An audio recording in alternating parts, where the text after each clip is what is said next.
kuryente din. Bakit dati yung kalagang mo? Sobrang sakit? Namumula ka? Yung dati, ano pa eh, may time na biglang sumakit, kaya nagpunta ako dito nun eh. Tagal na yun. Matagal na po. Tapos, inano ko tong kamay ko. Oh, yan si Sir. Oh, dati yan dito. Di ba? Real talk ba? Oh, galing yan dito. Yung mga iba mga basher ko, real talk. Hindi daw totoo. Makikita. Totoo. Makikita. Ang tingin ko sa basher kung ano mag- Magila na susubukan eh. Oh. Kung ano mag- Magila na susubukan. tingin kita na eh.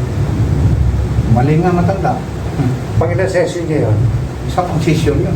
Isang bisis pa nga yung pumunta eh. Hindi ko nga kilala yun eh. Halos na yung... Sinanay, ang ginastos, 200,000. No? Oo. O ngayon, ang pakiramdam mo na eh. Mahilot ni Master lahat. Gumana. Oo. Pati mga buhay. Pati mga... Pati gili-gili. Gili, mga singit. Oo. Nabusiting ka nanay. Oo. Sinanay na pagdating, putla.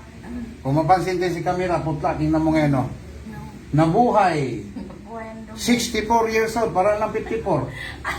Ito na yun. Grabe naman. Makita ka doon sa ng tao. Ganyan, anak, dumating ka na yun. Ganun ka dumating na yun. Ganyan.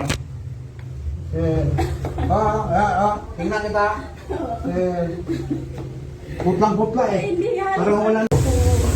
Ha? Pag ano kasi tumayo ako, hirap maglakad. Ilang taon mo kayo? 63 na po. Hirap ka maglakad. Bakit? May binuhat ka na bigat. Noon po, nung malakas pa ako, hindi ka magbuhat. Ngayon may hina ka na. Oo. Ano na? Okay na. Kasi ganito eh. Ganito na siya eh. Hindi na. Kaganyan na si nanay eh. Salamat pa sir. Napaya siya.